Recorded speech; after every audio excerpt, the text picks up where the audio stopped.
Hey, Alan here, and welcome to LI So a little bit of a different setup today because I have my computer glasses on and my earphones on because we're going to be doing a little bit of a react video or a critique video of one of my own recent performances, my last recording of Beethoven's Piano Sonata in E major, Opus 109.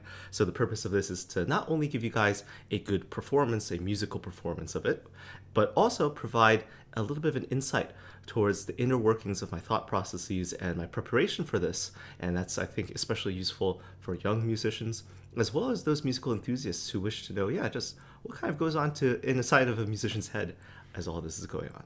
So without further ado, let's take a listen to this and I'll provide some commentary. I have the music score in front of me here. So let's do this.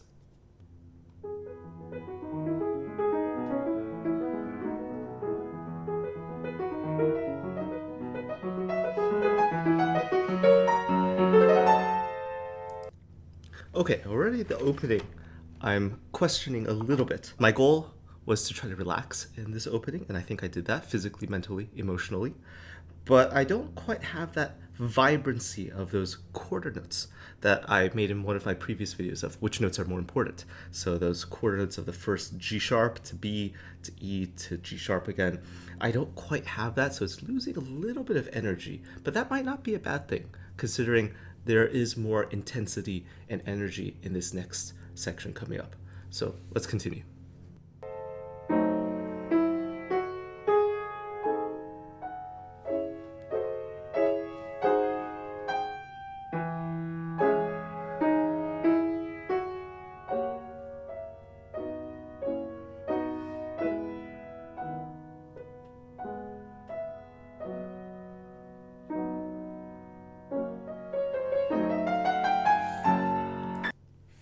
Okay, so in this Adagio espressivo section, we sort of see our secondary intervallic motive, and that is the rising half step. So the primary intervallic motive for this sonata is the third, and we see that immediately at the opening, and the opening of every single movement starts off with a third of some sort. But the rising half step is sort of an interesting secondary motive in that it appears in a lot of Beethoven's last three sonatas, Opus 109, Opus 110, Opus 111. In Opus 110, the arioso has this neighboring half-step idea, da da da da da. And in Opus 111, especially in the last movement, we see that B to C half-step leading tone to scale degree 1. And that's an interesting secondary motive to show. And in this Adagio espressivo, we see those little rising half-steps in the left hand, and then that carries over with the F double sharp to G sharp in the right hand. So I used to take time with that, but nowadays I choose to keep things more or less steady, and I can find some other places later on to show that secondary intervallic motive of the half step.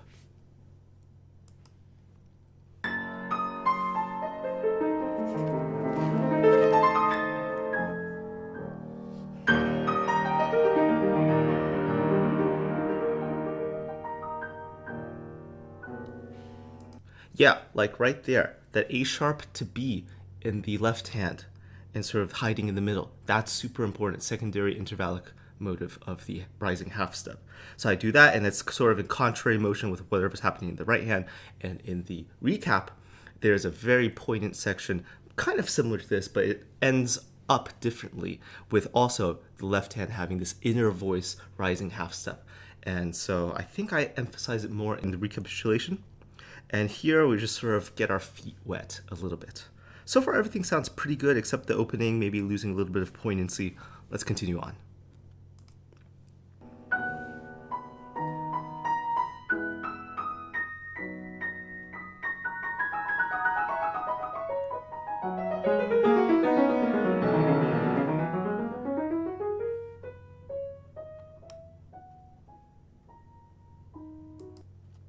Yeah, things sound generally pretty good. Sometimes, and I did this myself as a mistake, at the very last scale going up from A sharp to A sharp, a lot of people actually play that in double time, so like twice as fast as it's supposed to be.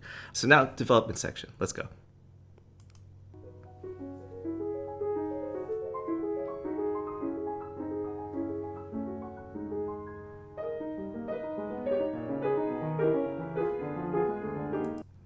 So the development section is really interesting. You hear me giving priority to the quarter notes right now. So whatever hand has the quarter notes, I emphasize. So it starts off with the left hand with the quarter notes for about, like 6 measures or so. And then the right hand has quarter notes for about 4 measures.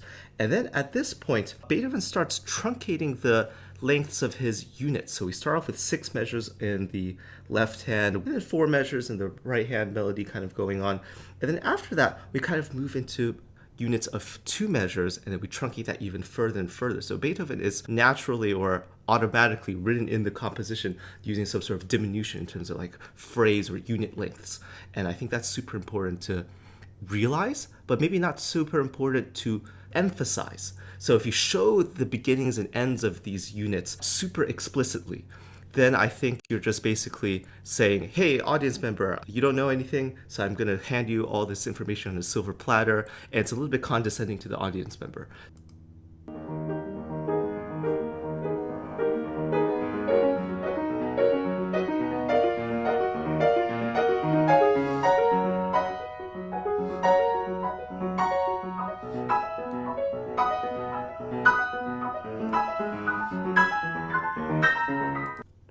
Yeah, so at this point we move into kind of 1 measure units broken down by the sforzando piano and to the next sforzando piano. This is a really challenging moment because I feel like a lot of time you can stay stagnant with the intensity. Obviously, in general, the intensity is increasing in the development, which is good. But here we have the sforzando pianos, and maybe my pianos aren't as piano as they could be, but I think my main concern is that I'm losing too much energy. So if I go super soft there, it's sort of you lose the momentum of the development. And I think the momentum of the development wants to carry forth all the way through and into this glorious recap, this reprisal of the main theme, but in forte dynamics. And now we see units about to move into half measure territory with the high B. Every half measure, we see that high B.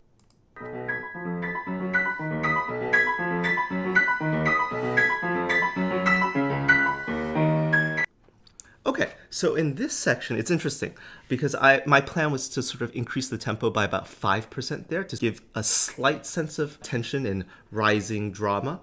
I don't think I did. And that's not a bad thing. It's like 0 to 5% is usually good. I don't want to increase it too much, otherwise I'm rushing. But I just wanted to manipulate my time a little bit by about 5%. I don't think I did that. But I don't think this performance needed it because it seems like I was keeping up the momentum by using less piano before. I didn't need that extra little push from that 5% of tempo increase. So not bad. Let's listen to the recap.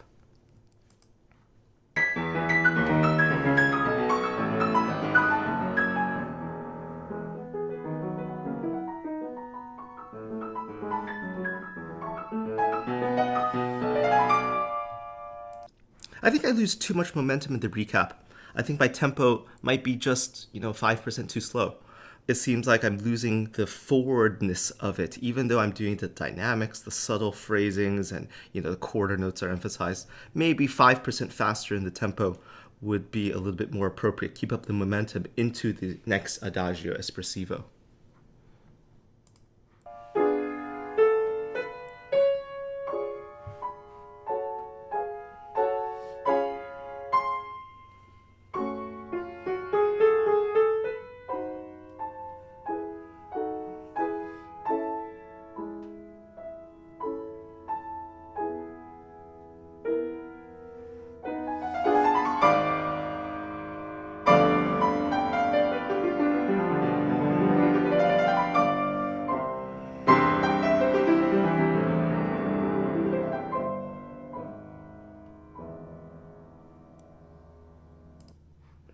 Okay, so Adagio espressivo, pretty good for the most part. You see in that C major arpeggio, I probably make the only note mistake of the entire movement.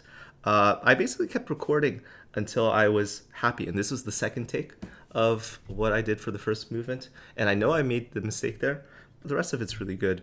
I'm not going to get caught up with one little note mistake. You hear the G to G sharp rising half step again, just like in the exposition. And I think that's super important. Not only G to G sharp, but from G sharp to the middle voice E, that's a third. So we see those 2 primary intervallic motives, that rising half step G to G sharp and that descending third. G sharp to E, all in one little gesture in the left hand. I don't think I showed it so clearly because, the right hand still has the quote unquote melody, but I think ideally I would want that motive a little bit clearer in the left hand.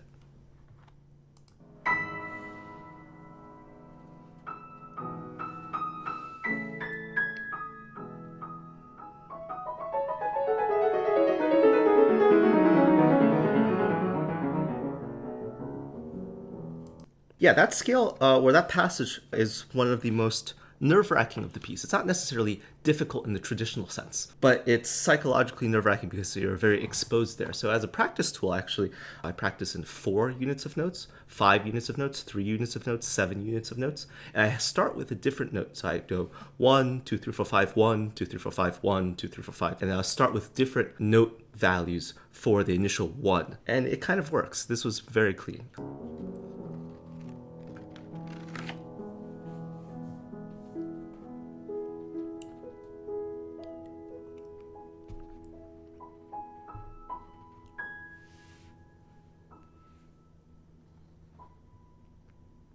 In this passage, everything's pretty good. It's the E major arpeggio. There's a debate on what pedal you should use. A lot of people like to reuse an entire pedal through the E major, but I find that using a whole pedal on a modern piano compared to, let's say, the forte piano that Beethoven would have used initially is a little bit too wet, and there are too many overtones, and it just becomes a little bit too clogged of a texture. So what I do is kind of like a half pedal throughout all of it.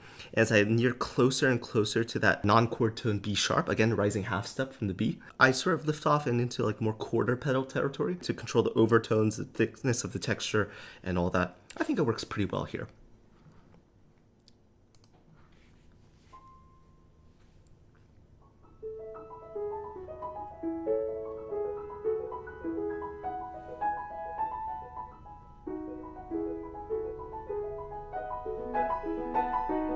Here, in this last section that I played, again, I'm prioritizing the quarter notes. The quarter notes contain the melodic thread. I'm not playing around with all these thirds as much because I'm prioritizing quarter notes have the melody, and I think it works pretty well as a linear device in this little subdominant area.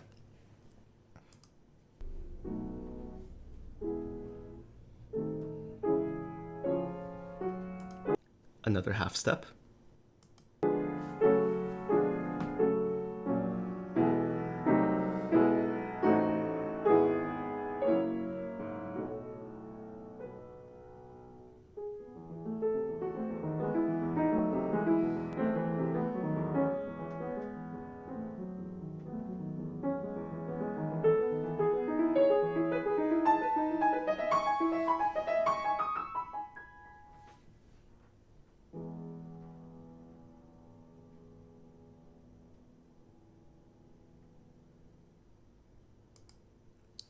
Cool. I think the ending worked pretty much as I wanted it to. I notice in the second mode mixture area with the C natural to B, I take a little time that's planned. This is one of the more nerve-wracking endings because you want to keep it smooth, but then you want to emphasize the little appoggiatura at the last line or two. The trick to this is to relax. You might also notice that this is the only movement in which I have like the static camera, side camera, at me without the top camera. Right behind me is this sort of like stand going right over my head. I'm surprised my head didn't hit that. But what that is a top-down camera. So you'll see that in the second movement. And the reason why I don't have the top-down camera enabled for the first movement is because right before I shot and recorded the takes for the first movement, I guess I must have bumped into the top-down camera stick. So everything's really crooked. So overall, I thought the first movement was really successful. There are a couple spots where I think it could have been a little bit more successful. Primarily, the main theme in the exposition and the main theme in the recap. The main theme in the exposition I thought could have used a little bit more poignancy and that sort of separation of the quarter notes a little bit more, as well as strong beat versus weak beat. And then in the recap, I thought I lost momentum with the main theme. So with that, let's move on to the second movement.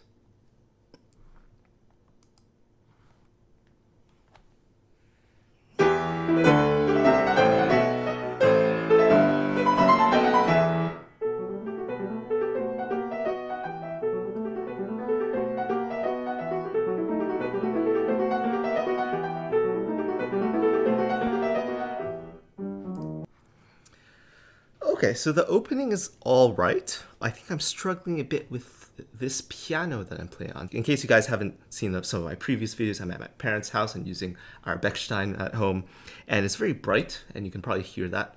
The acoustics don't help out the piano any much because it's kind of a living room as opposed to up on stage in a concert hall with all the echoes kind of reverberating around you.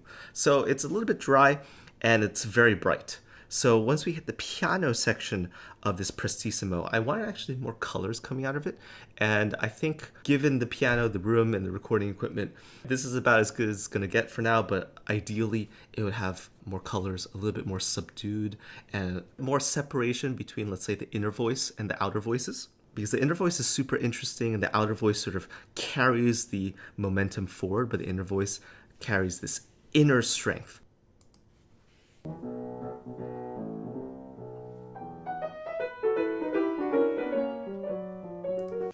This is an interesting spot. So in the music, at least in the Schnabel edition that I use, there's a hairpin. So something that crescendo a little bit, maybe, and decrescendo a little bit. So that's what we call a hairpin. I find that in Schubert's music and Beethoven's music, and especially once we get to the Romantic period, we call this kind of the Brahmsian hairpin. And Brahms actually wrote an article about this and how the hairpin in Romantic music might not actually be just a crescendo, decrescendo, but it could be rubato instead. I find especially in Schubert and Beethoven, if you have hairpins in one or two measures, not more than two measures usually, then a rubato might be an okay option. So here you see that I'm not actually doing a crescendo or a decrescendo. Maybe I'm doing more of a global decrescendo, but I'm using this two-measure hairpin as a sense to do a rubato. And then actually Beethoven in the score writes a tempo afterwards. So I think he expects some people to take some time somewhere and then a tempo immediately afterwards. The two measures in the hairpin before is a very effective way to take time. Let's continue.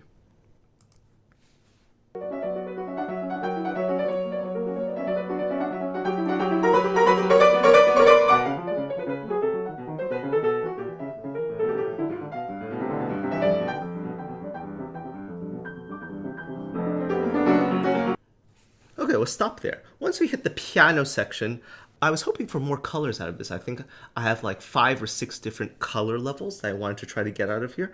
On this piano, it's difficult to get more than 3, honestly. So you hear kind of a few subtle color changes, but ideally some stuff I want a little bit warmer, some stuff I want a little bit sharper, some stuff a little bit louder, some stuff a little bit softer.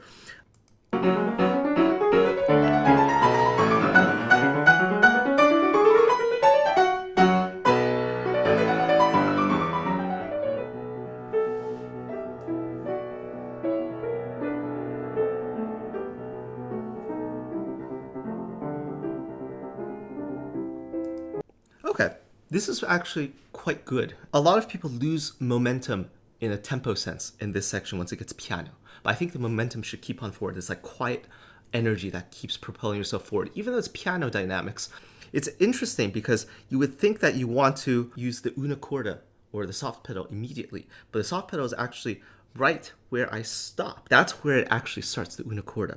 So first off, the piano is still no una corda, just normal playing. But then once we get to this sort of deceptive cadence, this C major chord, that's color change. And so how do you make a color change when you're already super soft in piano, but you can't use the una corda or the left pedal? Well, for me, I actually lift up on the right pedal. So the left hand is a little bit drier and there's a fewer overtones hanging out in the air. So I don't have to do any dynamic changes because it's very difficult in the speed as well as already the soft dynamics to do too much dynamically. And then only when Beethoven writes una corda, I actually put down the left pedal a few measures later.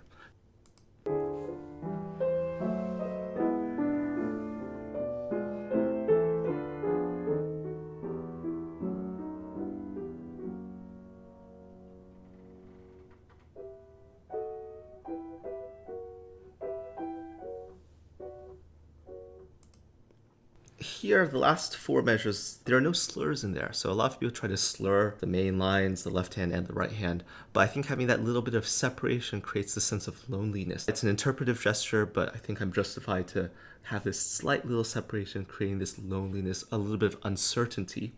I do a pochissimo ritardando at the very end. I don't know how I feel about that right now. I thought it would work a little bit better than it did. And here, maybe I lose a little bit too much momentum doing that. I have to think about this some more.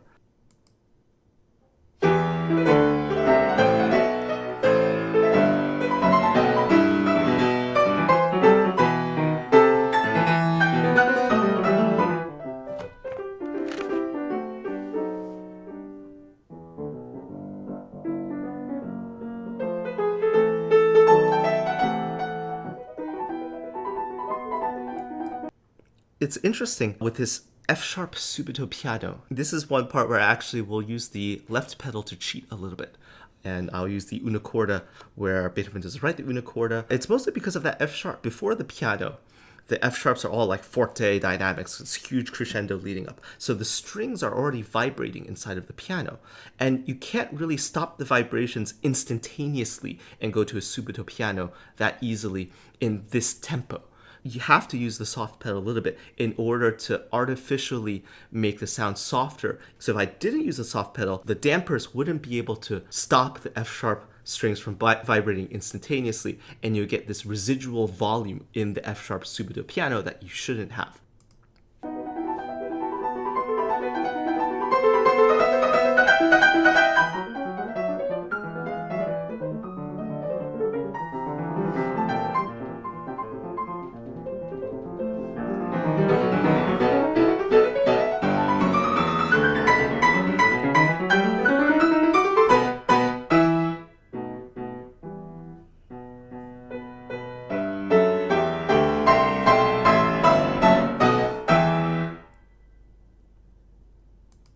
There are some slightly different slurs going on than in the beginning part. So in the second half of the piece, there are slightly different slurs in the first half of the piece. So I emphasize the broken nature of the slur, or the separation, with a little bit more brightness and those high notes up there.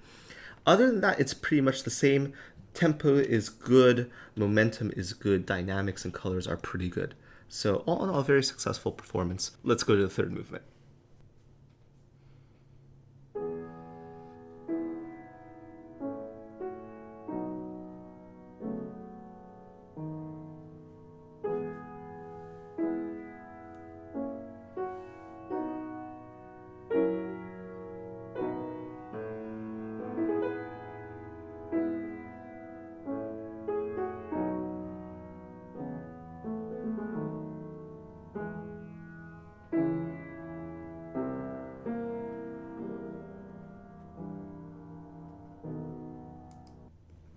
Okay, so this opening theme went pretty well. I just want to set the stage a little bit. This is one of the more difficult themes to start, in my opinion. You have to be completely relaxed. And if you have any bit of tension at all, mentally or physically or psychologically or emotionally, then it sort of starts to fall apart. A danger for this movement is to start off too slowly. While I'm playing this theme, I'm trying to relax, and in my mind, I'm like, let's keep this moving. You know, if I get stuck anywhere, that's no good, because if you get the theme stuck, then everything else afterwards gets stuck. And we don't want that to happen.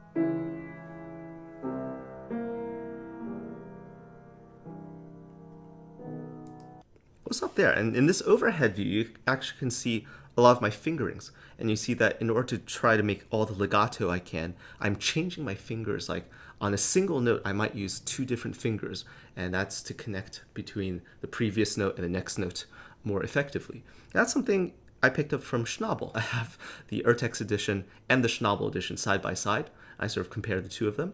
So Schnabel does his liberties with some of his expressive markings and stuff, but then you turn to the Urtext edition to be like, oh, this is what Beethoven probably wrote in his manuscript.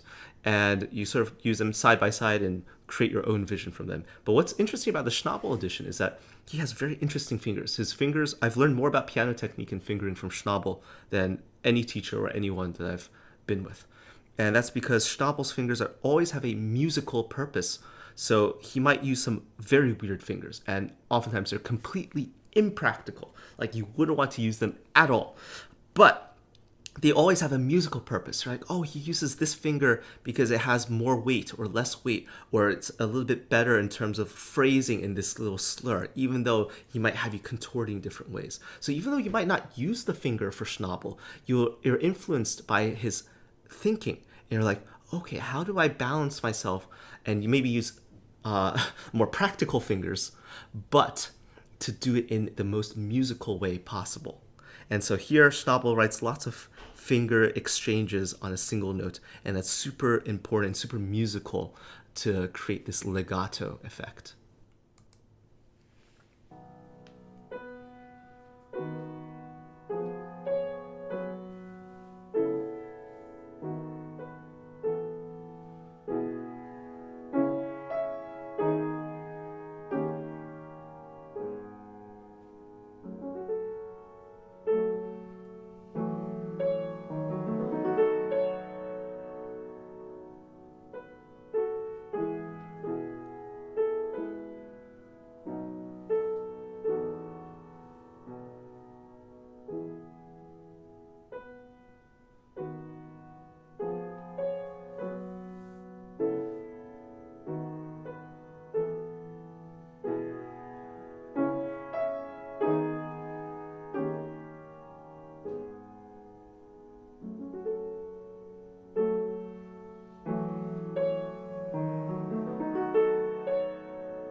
What's interesting about this theme is that on beats 2 and 3, oftentimes Beethoven writes a rising step motion. Never in the, or rarely in the melodic soprano line, but oftentimes in the lower three voices. So in the second half, you see lots of that happening. And when he doesn't write the rising step, that's kind of important. I try to emphasize the rising half step a little bit more in the second time I played it. I play a little bit less in volume, but then I show some of the rising step motions just a little bit more.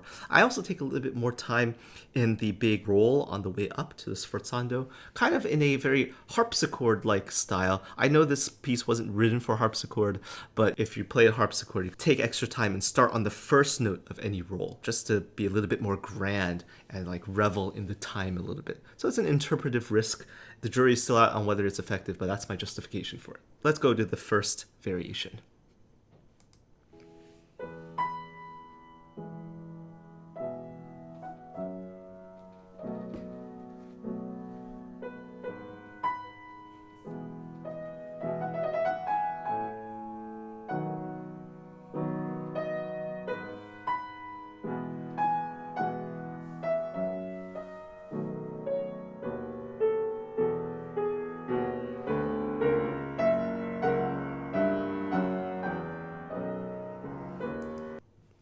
Okay, so here the goal is to not get tight, and you see me getting a little bit tight, especially in the second reaching up B to B. I was a little tight, and at the ending here I'm a little tight. That's one of the things I've been working on and trying to relax, and when you get a better sound out of that in general. This doesn't sound too bad, and I hope that I relax more as I move forward. So let's see if I can relax in the repeat.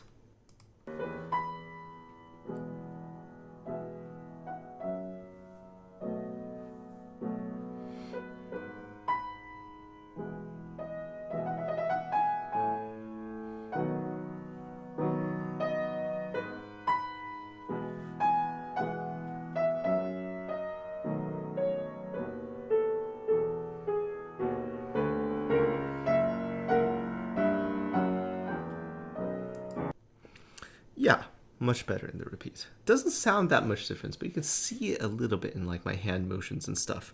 What's interesting is when you reach up the B to the B, you're not really supposed to hold the bottom B. So for the first two, I don't hold it. But for the third one, I cheat a little bit and I do hold it. And that's because the third one's sort of like the most significant one. So I want a little bit more volume, more overtones in the air. And so I hold the thumb with the third B as a little bit of a cheat in order to achieve my musical goals. One of my main philosophies for this is, in order to bend the rules and to be creative and stuff, you have to understand the system fully. It's like playing chess, right? So if you're playing a game of chess, you can't really be super creative in chess in a fundamentally sound manner until you're actually fundamentally sound. So here I'm like, yeah, I know I'm not supposed to hold the thumb longer, but I want to create more overtones. It's the third one. It's the most significant one, and there's a crescendo leading to it. So I want a little bit extra there, so I hold it. Let's continue on with the first variation.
I'm happy I didn't slow down too much. I want to slow down maybe like 2%. I really don't want to slow down too much at the ends of every variation. I think I slow down a bit in a couple of them.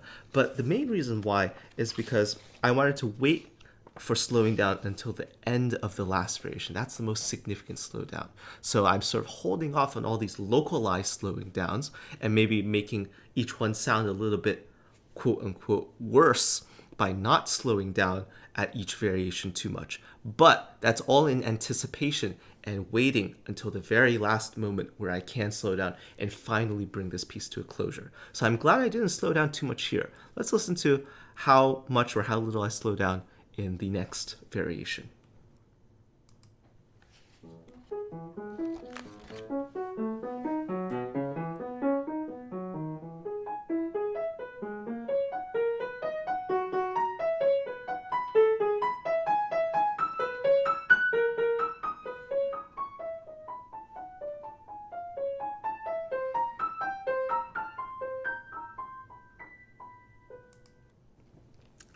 You hear that high B being a little bit out of tune. That's because I broke that string recently, so we're still breaking that string in. Initially, I actually wanted to create 3 voices. With the right hand is a single voice. I wanted to separate the left hand into 2 voices, one that's lower and one that's sort of in the middle register. And you can still hear a little bit of that in the playing, but not so much, because I wanted to simplify things. It's too early to get too complicated with this theme and variations, and this is supposed to have this air of simplicity. Thinking back and listening to this right now, it sounds maybe a little bit too simplistic. I might actually re-explore the idea of having 3 voices, so 2 voices in the left hand with different timbre, slightly different dynamics, and 1 voice in the right hand being the third. Let's continue on.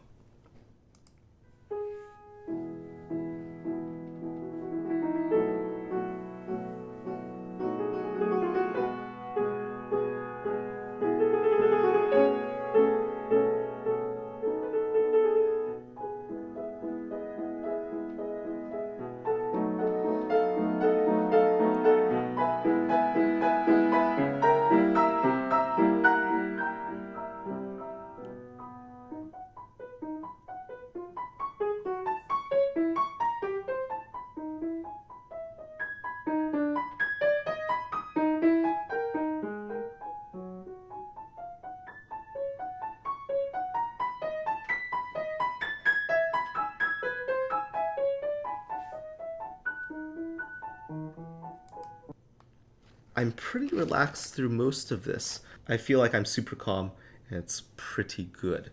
So the ending is actually kind of interesting. I do a couple little things. I want to listen to that.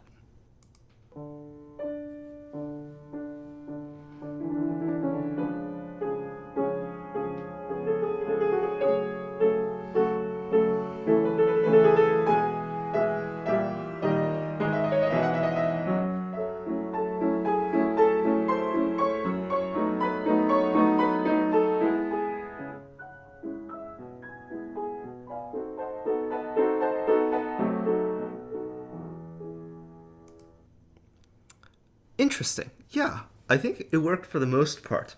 In the part before this glorious F sharp minor 7 chord. We have instances of descending thirds again, and that's like super duper important. So in the first two notes of the right hand, we have G sharp to E, that's a descending third. Then we look at beat 3 on the left hand, that's another G sharp to E descending third. And that's a super important melodic or intervallic motive of the entire piece. And so we talked a little bit about this in the first movement, and here it reappears in the third movement. What's also interesting is on beat 3 of the right hand in that same measure, we have D sharp to E, that rising half step again. So another important intervallic motive. Again, you don't show it explicitly when you perform, because I think that's a little bit condescending to the audience.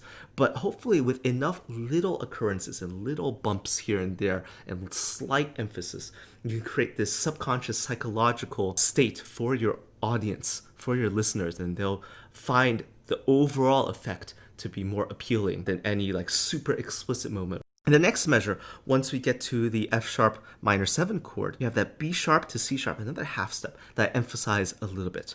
And why do I do that? Because the following measure, in the left hand, beat 3, we have D sharp to E, another half step. So I emphasize all of these little half steps on beat 3 of this section. So I think that for the most part worked out pretty well. I think I also want a little bit more colors than this piano that I'm playing on can provide. And probably on a different piano, a different hall, I would be able to get even more out of this.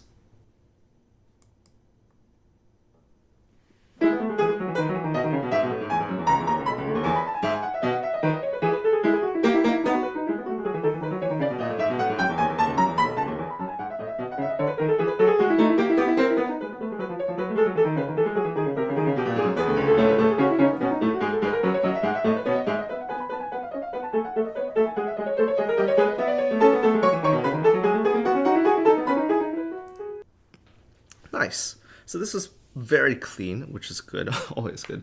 I felt very relaxed, which is not always the case. This isn't very difficult music. It's just a bunch of scales. But for some reason, this is psychologically kind of taxing, and you have to be able to relax and have confidence and practice at home to be able to be like, okay, yeah, I can throw this out, no problem at all. You can notice that I have slightly different touches for some of the main eighth note melodies. Some are shorter, some are longer. That's by design. I think, again, on a different piano that's not as bright as this, those subtle differences of length between like staccato or non-staccato will be shown even more with more colors. Let's go to the next one, see what happens.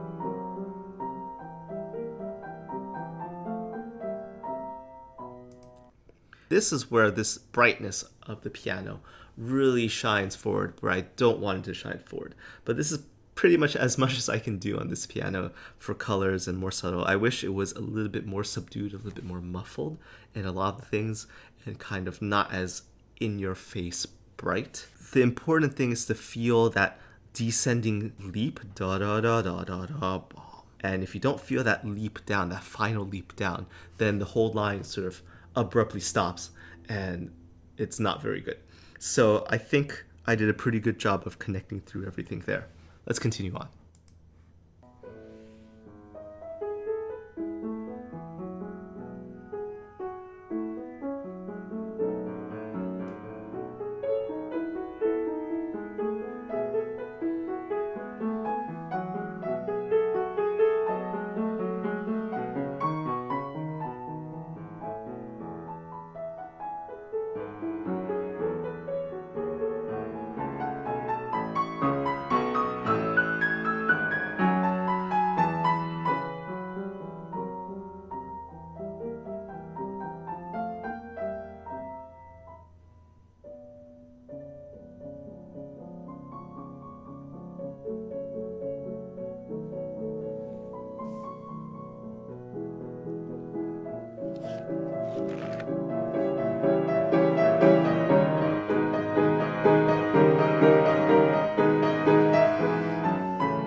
those 3 sforzanos in a row. People aren't sure if they're on the off beats or on the strong beats. So Schnabel has it on the off beat, and I play it kind of leaning towards the bottom chords, the off beats. I think that creates a little bit more energy, kind of urgency to this, driving towards the climax. And just a little bit in the inner voices can go a long way. So you don't need to overemphasize the inner voices too much. Let's hear what I do in the second half. I do something different, so let's see if it turns out all right.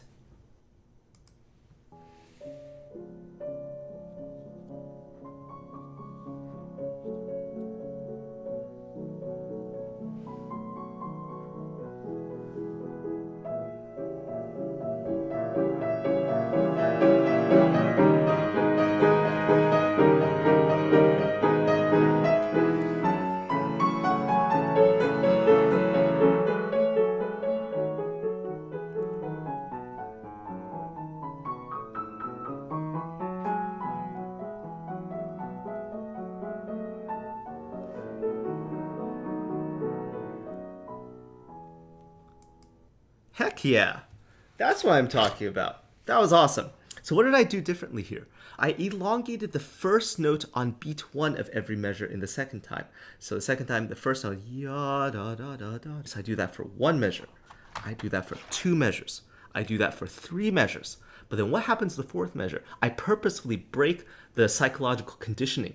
And at the forte, I do not elongate the first note of that measure. So I go into the first forte without taking any time. I just keep on rolling forward. So that breaks the conditioning.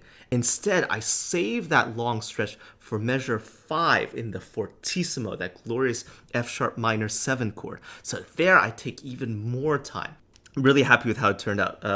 It's, you know, there's one thing to think about it and to sit there and to practice it and sitting right at the keyboard, but then to sit back from the keyboard and to listen to it and have it be effective.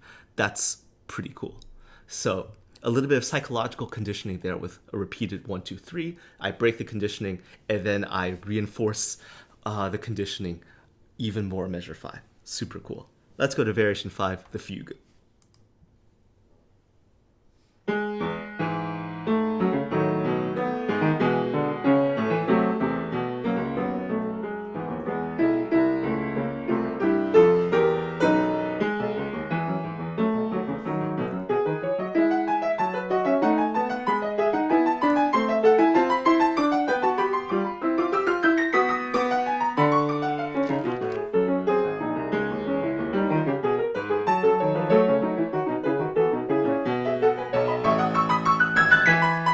I'll stop right there. That last 2 measures that I just played, with all those staccatos, parallel 6s and 3rds going up, that's one of the most nerve-wracking places in this entire piece. And it's because it's highly awkward. One trick that I find with this part is that you have to be able to relax completely and just have confidence in that, because if you get tight, your wrist gets tight, and everything sort of falls apart. And you hear that descending da yum bum bum bum bum. That gesture is super important, and it happens 4 times in succession in this sort of like kind of stretto-ish area. I think a lot of people miss that. There's stretto and there's some augmentation. Okay, let's continue on with the fugue.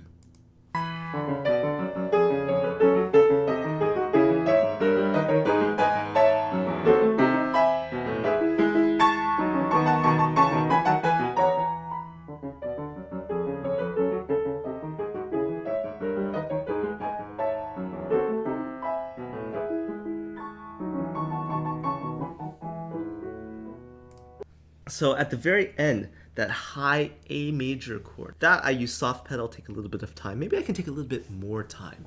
That actually I stole from Brendel. I don't listen to too many recordings, especially once I start learning and practicing a piece. But I was like, what does Brendel do? This moment, especially with that high A major chord, really stood out to me in Brendel's playing because he took so much care and time with that special color. I think the color was all right, but I could have used a little bit more timing there.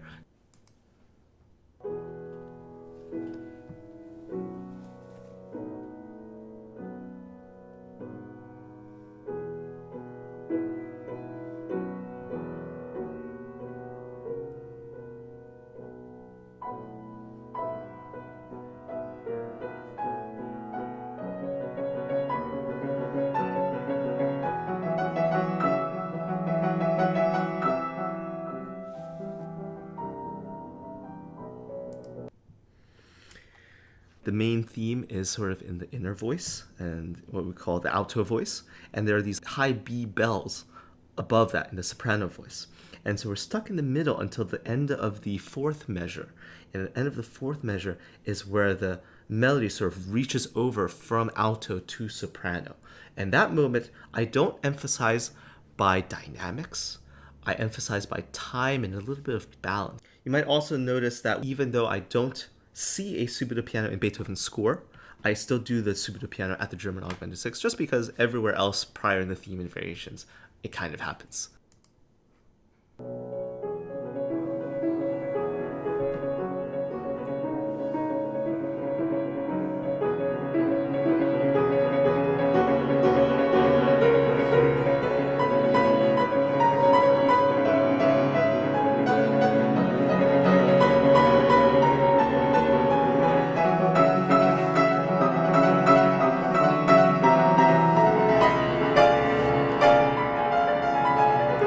One of the more difficult spots in the entire piece, just because how do you give the illusion of a continuous trill, even though it might not happen? Because in the left hand especially, you have some tricky fingerings, and in the right hand too, some tricky fingerings, some tricky stretches, but maybe for one or two notes, you don't continue the trill. You can't really hear that for a couple of notes here and there, I'm not continuing the trill exactly, and that's by design.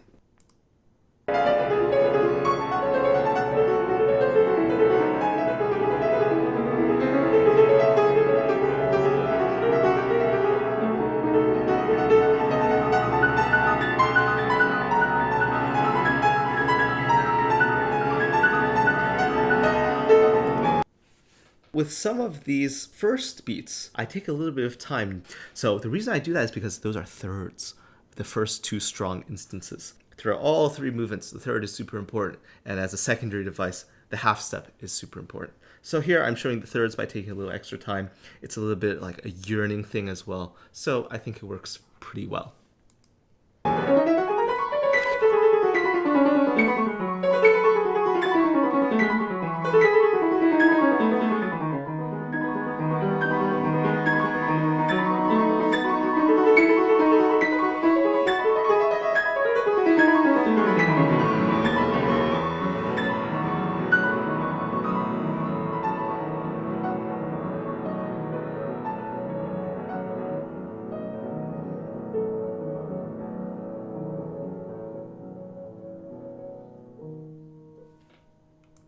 This is again one of the more difficult places, just for a coordination standpoint and endurance standpoint, because you're doing a whole bunch of trills. On this piano, it's a little bit challenging to do the trills because it's a little bit underregulated, so I'm a little bit tired here. But I got my colors out, I got my phrasings out, I got the brightness of the right hand, I got the shaping of the left hand. Let's listen to the very ending, and we'll call it a day.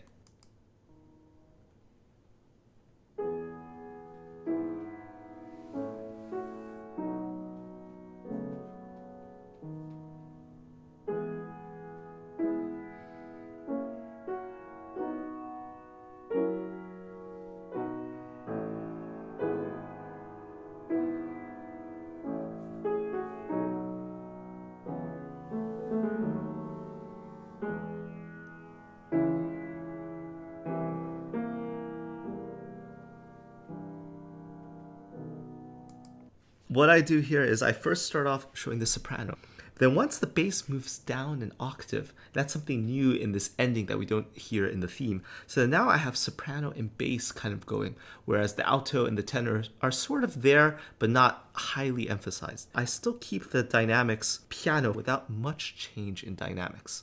And it keeps everything from being too emotional at the end. I think the ending is supposed to be poignant, but not like overly sentimental. At the next measure, you'll hear me start to bring out the alto voice with the rising steps, and then the tenor voice eventually comes in a couple measures later. So we have soprano, bass, alto, and tenor, each coming in with its own idea. So let's hear the alto and the tenor come in.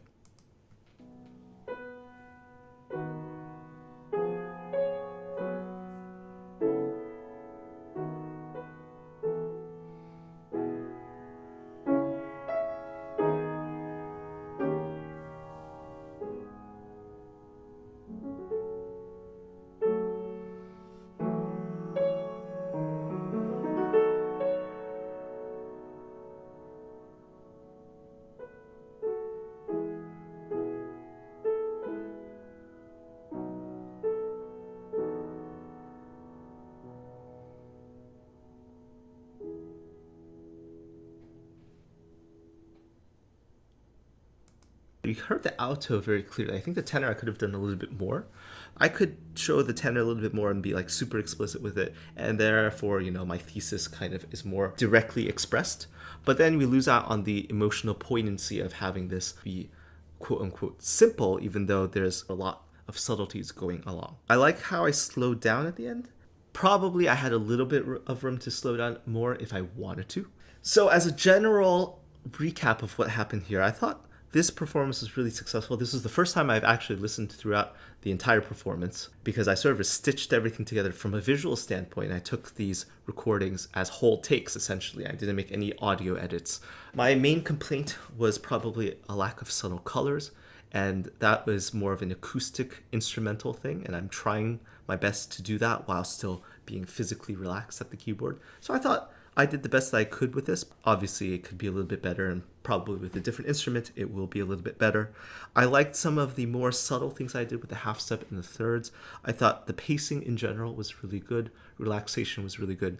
Following the score and creating this thread of drama and sort of ebb and flow was quite good. I think I could be a little bit more adventurous and subtle in some of the slower variations in the third movement, and maybe explore a couple more balances or subtle micro timings a little bit more. But again, with every little subtlety that I introduce, every new wrinkle that I introduce, it sort of takes away from the simplicity and the poignancy of this. So you're trying to find the balance, whether you want things to be more detailed and precise or more simple as to the overall pathos and the overall feel of this movement. And I'd love to know what you guys think in the comments, Please let me know your thoughts, and hit the like button if you like this type of video. If you want to see more of this, I have my Schubert F minor fantasy that I might want to do later on. But until next time, keep it logical, and take care, everyone. See you around.